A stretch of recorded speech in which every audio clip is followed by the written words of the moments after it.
Family that left me on the streets at 16, now 30 years later want to apologize and make up for lost time. As a mild lurker on Reddit, I thought I would share my story and the newest development in my life after 30 years. It might be a bit long, but I'll do my best to give you context without too much fluff. I hope this is the right sub. I lost my mom to breast cancer when I was 12. That just left me and my dad. It was a tough time, but we got through it together. When I was 14, my dad met and married my stepmom Ashley, who brought with her my stepbrother Mark, 14, and stepsister Emily, 12.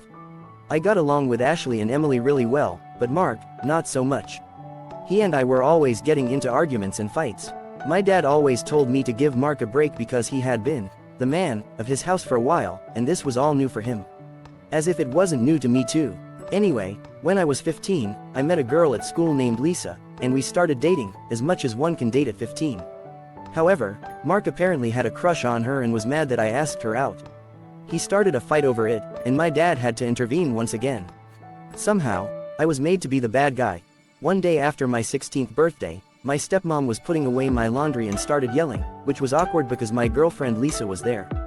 We all ran, thinking the worst. When we got to my room, my stepmom was holding several pairs of my sister's underwear, yelling at me about why they were in my drawer. I had no answer as I'd never seen them before. Of course, no one believed me, no matter how much I protested. Then Mark piped up, saying he always caught me staring at his sister, thought it was creepy, and caught me once saying I wished I could marry her. Obviously, he was lying, but that was all it took. Lisa slapped me, called me a perv, and told me we were done before walking out. My dad grabbed me by the arm and threw me out of the house, yelling that he wasn't going to put his daughter at risk from a perv, not the word he used, but you get it. I banged on the door, crying and telling them it was all lies told by Mark. My dad, apparently having had enough, unlocked the door, opened it, shoved me to the ground, and told me to get lost. I told him I had nowhere to go, and he said that wasn't his problem, then closed the door. I found myself on the streets with nothing to my name and nowhere to go. I tried calling my dad's parents, but he had already called them, and they told me they wouldn't help a perv. My mom's parents passed away before I was born. I lived on the streets for 2 years, doing what I had to in order to survive.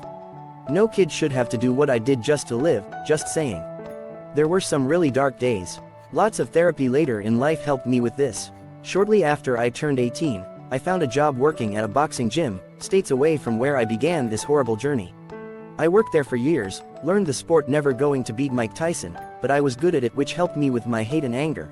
Then one day, I met a new girl, AIM 20F, at the cafe down the street from the gym. At this point, I was 35. I know, huge age gap, but we just clicked. I don't believe in fate, or soulmates, or any of that stuff, but if there is such a thing, we had it. Don't know how else to put it.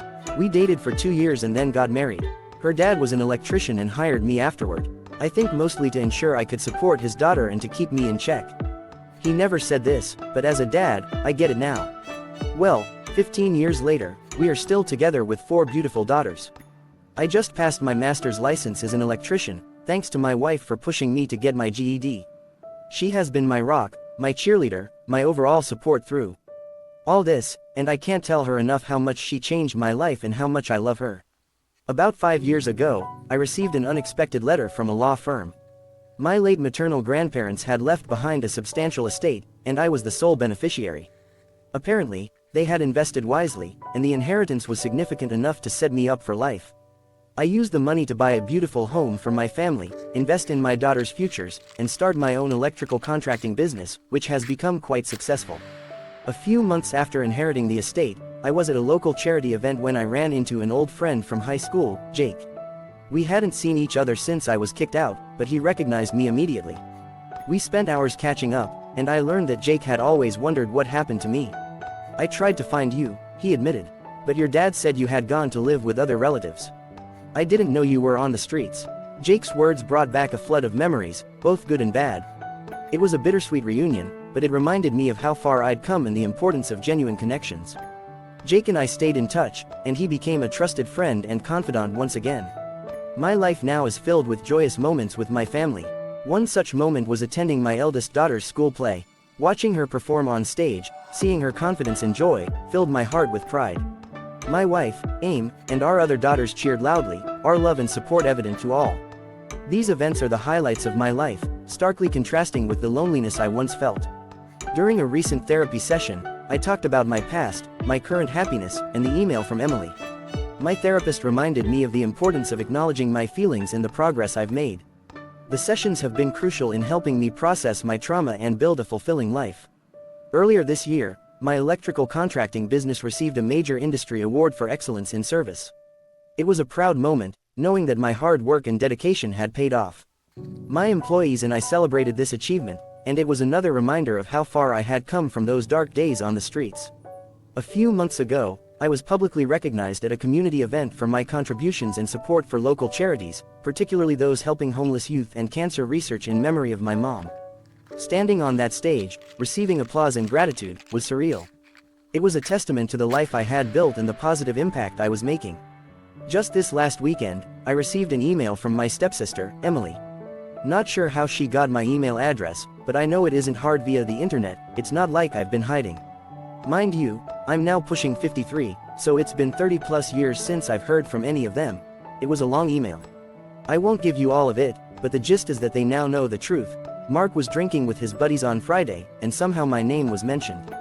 Mark started bragging about how he set me up and took my girl. Yup, Mark and Lisa got together and married all those years ago. They were all laughing, hoping I died on the streets, saying a bunch of rude and vile stuff. Guess he forgot Lisa was there, and she heard it all. So she called my stepsister to let her know, and Emily spent all weekend trying to find me. As I said, the email was long. The short of it is they want to apologize face to face, although it was already said multiple times in the email, and want to make up for lost time.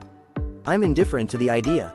I have no ill feelings towards Emily. She was young and had no real say in the matter. But with lots of therapy, I learned to let go of that hate and anger. And to let go of them. With all the love I receive from my wife, kids, and in-laws, it's all I really need. I'm thinking of just deleting the email and moving on like nothing happened. My wife thinks I should at least respond, even if to say something snarky like, "Thanks for finally believing me," only took over 30 years. Did I mention my wife has a mean, petty streak to her? Lol, she's awesome.